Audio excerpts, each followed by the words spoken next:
இப்போ beef gravy எப்படி செய்கிறதுன்னு பார்க்கலாம். அதுக்கு பாருங்கள், எண்ணெய் ஒரு 2 கரண்டி குழிக்கரண்டி ஊற்றியாச்சு.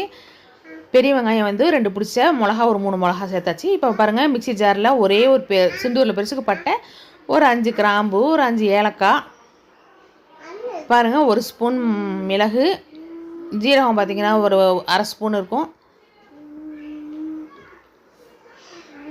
அப்புறம் தக்காளி பார்த்திங்கன்னா ஒரு 3 பிடிச்ச தக்காளி.